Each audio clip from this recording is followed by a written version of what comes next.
Ma saan aru, et esimest korda üle pikka aja kõik ettevõtjad on poliitikutega rahul ja ettekanded olid nii sisukad, et sealt rohkem küsimusi juurde ei tule. Mina võtaksin küll sõna. Ole hea. Tere, olen Rene ja esindan ettevõtet Vapista. Meie toome maale e-sigarette ja e-vedelikke. 5 aastat oleme seda teinud ja näinud siis väga erinevaid aegasid selle aja jooksul. Mul on siin kiri, mille siis loeksin nüüd ette, kuidas meie näeme, kuidas meid on juba mõjutanud aktsiis, kuidas me näeme, et see hakkab meid mõjutama ja nii edasi. Kui arvutati aktsiisi suurust, siis e-vedelikele võeti aluseks Itaalias tehtud 2006 aasta uuring, millest tuletati, palju võiks 1 milliliiter e-vedelikku võrduda tavasigarettides. Toonitan siinkohal, et tegemist oli uuringuga, mis on väga ammusest ajast ning oli läbi viidud mitu generatsiooni vanemate seadmetega. See tähendab tänasel päeval seda, et kui 10 milliliitrit e-vedelikku võrdub 60 sigaretti, siis mina isiklikult tarbin päevas 40–60 sigaretti. Osad tarbijad madalama nikotiini tasemega ja võimsama seadmega tarbivad aga selle arvutuse järgi 9 pakki päevas, mille võib juba ümardada plokiks suitsuks ehk siis 200 sigaretti. Teiseks võeti arvesse aktsiisi suurust Soomest ja Lätist. Ümmarguselt öeldes on nii. Lätis on 1 eurot aktsiis, Soomes 3 eurot aktsiis, paneme meie 2. Kui päris aus olla, on isegi Lätis aktsiis väga kõrge, kuid populaarsematel vedelike kangustel erineb see Eestiga umbes 8 korda. Ilma nikotiinita vedeliku aktsiis on Eestis kõrgem 1900%. Itaalia, kes otsustas 2018 aasta alguses keelata kaugmüügi ning kehtestada kõrge aktsiisi, pani käima koheselt suure ahelreaktsiooni, mis viis kõik kohalikud kaupmehed ümbritsevatesse piiririikidesse ning kohalik sektor kukkus kokku koheselt. Meie oleme sinna teel juba kehtiva aktsiisiga ning viimase hoobi annab maitsete keel e-vedelikes. E-sigarettide olulist rolli tervisekahjude vähendamises silmas pidades otsustas Itaalia valitsus sama aasta lõpus vähendada e-vedeliku aktsiisi nikotiini sisaldavatel toodetel 80% ja nikotiinita 90%. Lisaks tühistatakse e-sigarettide siseriiklik internetimüügi keeld, meil on ees vastupidine. Kuidas mõjutas meid aktsiis? Meie ettevõttel oli mitmeid aastaid esindus Võru linnas. Juba enne aktsiisi pidime rinda pistma musta turuga, kuna Võru on üsna lähedal nii Lätile kui ka Venemaale. 1. aprill, kui aktsiis kehtima hakkas, puhus põhimõtteliselt esimesest päevast meie Võru poes tuul. Umbes nädalaga oli selge see, et esindus ei suuda enam end jalul hoida ning 2 inimest kaotas Võrus töö. Samuti kannatasid suuri kahjusid kõik teised esindused ja ka hulgimüük. Näitena saame tuua ühe meie pisikese edasimüüja tanklapood kõrvalises Eestimaa kohas, kus oli kohalikest inimestest tekkinud 10-liikmeline grupp, kes püüdsid e-sigareti kui ohutumat alternatiivi ja tubakast loobuda. Kui tahtsime edasimüüja juures vahetada aktsiisita vedelikud aktsiisitute vastu, teatas edasimüüja, et kohalikud ütlesid, pole mõtet, meil on odavam suitsetada. 10 inimest on tagasi sigarettidel. Piirikaubandusest. Siin oli enne üks küsimus ka. Enne aktsiisi kehtestamist lõime Lätti tütarettevõtte. Ettevõte tegeleb samasugust e-vedelike maale toomisega nagu Eestiski. Edasimüüjateks piiripoed, keda kõik ilmselt juba peast teavad.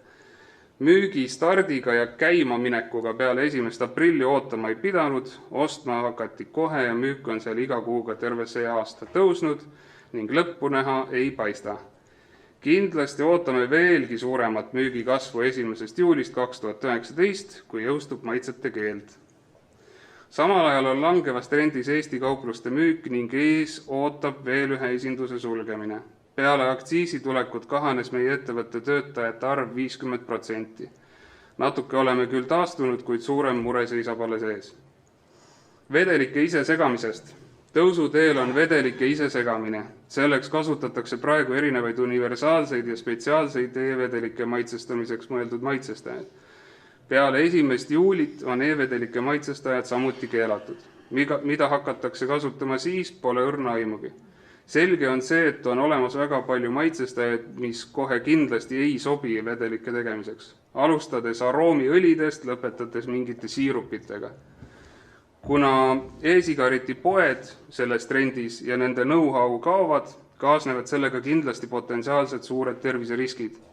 Kuuleme täna, kuidas kusagil parklas segatakse kokku koha peal vedelik seljakotist.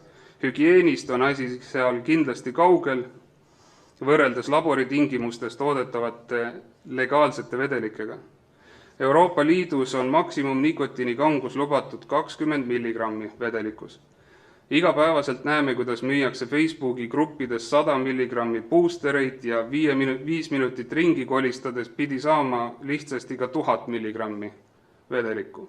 See on juba mürgi kategoorias, mille käitlemiseks peaks kasutama kaitsevahendeid. Kas noored hulljulged seda teevad? Kindlasti mitte.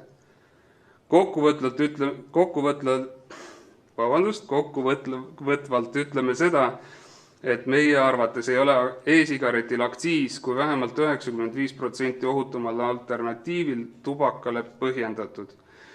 Kui üldse, siis võiks olla see tubaka aktsiisist vähemalt 95% madalam. Ebaõiglaselt kõrge aktsiis on loonud olukorra, kus mustal turul kaubeldakse tundmatu kraamiga ja alaealistelt dokumenti ei küsita. Tihtipeale on just alaealised ise need, kes on müüja rollis. Samuti on tekitatud järgmine piirikaubanduse artikkel ja maitsete keeld mitmekordistab eelräägitud olukorda kindlasti. Samuti ärme unusta neid, kes on naasenud tagasi tavasigarettide juurde. Sügisel oli neid umbes 5000 inimest. Aitäh! Jah, Tarmo. Ma ütleksin ühe pisikese repliigi, et kui on olemas kuumutatud tubakatooted, mis meenutavad maitselt päris tubakatoodet, siis see ei ole minu eelistus. Minu eelistus on e-sigaret ja maitse on seal äärmiselt oluline. Kui nüüd rääkida, et Lätist ostes toetaksin ma mingil määral musta turgu, siis ei ole see õige, sest maitse iseenesest ei ole Eestis keelatud. Maitsestatud e-vedeliku tarbimine ei ole keelatud.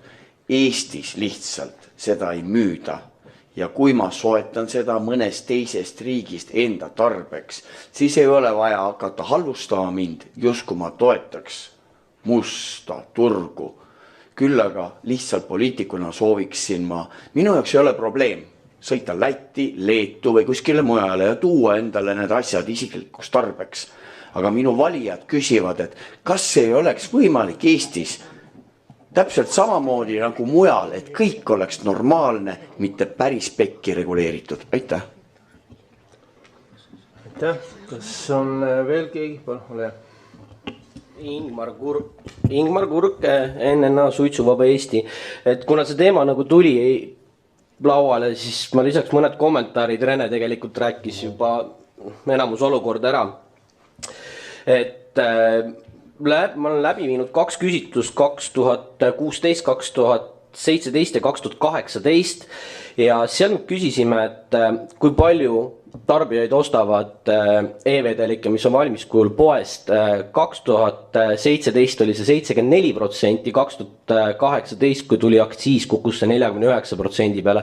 See oli veebipõhine küsitlus, üle 1000 vastaja oli, et huvigruppides kokku korjatud. Nüüd, mis on nagu veel tekkinud probleem, et jah, must turg küll, aga selle mustal turul on, mida varem ei olnud, on kauplema hakanud alaealised. Ehk siis eesmärgiga hoida nagu toode alaealistele raskemini kättesaadavana tegelikult on andnud efekti selle, et see on hoopis neile lihtsamini kättesaadav, sest et okei, pluss alaealine see ka mõnele vanemale inimesele, ta pakub seda ka oma vanustele. Ja täpselt samamoodi see 1000 milligrammi oht, et siuke Pärnu olukord, mina rääkisin sellest 3 aastat tagasi, kui aktsiisi hakati kehtestama, et aktsiis selle võimaluse loob ja noh, ma loodan, et seda ei juhtu.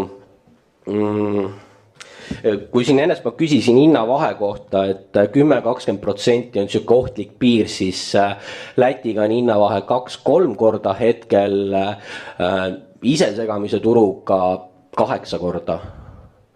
Et ja kui nüüd rääkida, kui suur võiks olla ühel tootel aktsiis, siis kuna on maksustatud komponendid, siis ühe komponendi, ütleme, me võime võtta aluseks vee või propüleenglükooli, vahet ei ole, 20-eurone toode, kui ta ära aktsiisida, maksab ta 300 eurot.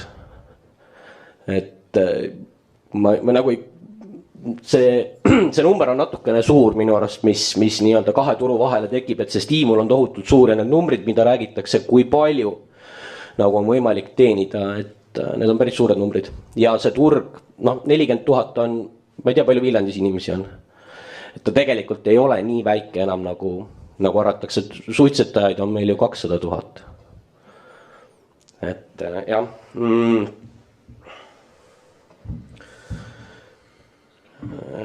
Ja neid tooteid eks tuleb juurde, kuumutatavad on ja snuss on meil olemas, sellega mis meil probleemi ei ole, nagu Tarmo on kogu rääkinud, kuigi meil on 10 000 kasutajat, et see on ka veel nii-öelda tegelikult suur must turg, millega ma ei tea, mis peale hakatakse. No probleem ei ole sellepärast, et see on keelatud. Ma arvan, et kõik, mul oli tegelikult rohkem, aga Rene enamus rääkis ära nii nagu see olukord on. Aitäh! Aitäh! Kas soovib keegi veel? Praegu sellest kiiresti veel sellest maitsete keelust, et mis nagu minu arvates suunab seda musta turgu on veel see, et kui see maitsete keeld loodi selleks, et hoida siis noori eemal e-sigaretist, siis meie kes reaalselt puutuvad kokku nende inimestega, kes lõpetavad suitsetamist ja otsivad endale ohutumat alternatiivi, siis 10-20% on need, kes ütlevad, et võtaks mingi tubakamaitsega. Teised on see, et saaks ma ainult eemale, miks sa mulle seda topid, anna mulle mingit õuna või midagi. Ja ma räägin täiskasvanud inimestest, et meie poes alaealisi ei käi. Ja praegu, kui me räägime, et tuleb maitsete keeld, siis inimesed... kujutate ise ette, mis nende reaktsioonid on. Ja põhiline jutt, mis on lähen Lätti ja väga palju kuuleb ikkagi seda ka, et mul sõber mulle teeb, mul sõber mulle toob ja sõber teeb kuskil ka midagi. Aitäh! Aitäh! Kokkuvõttes ma täname kõiki, kes täna ümarlaual osa võtsid. E-sigareti inimestele võib öelda seda, et on antud lubadus, et see teema on septembris Riigikogu ja rahandus, kui ma loodan ka sotsiaalkomisjonis, et me teeme selle kindlasti ühisistungi, et ei tekiks seal probleemi, et keegi välja jääb. Et milline tulem on, seda otsustab kindlasti saalis inimesed, et teema on üleval, probleem on olemas, nii kuumutatud kui e-sigarettide puhul, et seda teemat arutatakse muidugi, et ma olen ka Marjega 100% nõus, et kõige parem on, kui ei oleks ühtegi suitsetajat. Aga nii kaua, kui see on veel elesini... Ja ma ütlesin, et mul on unistused, sellised väga aktiivsed, kenad noormehed alustavad liikumist, et kodanikud, ärge suitsetage mitte midagi. Ei, tavapärast. Just, jah. Kui sa aastaid sellega oleks tegelenud, oleks kasu olnud. Et veel kord tänud kõigile ja kohtumiseni, ma saan aru, järgmine aasta. Ja kõik head.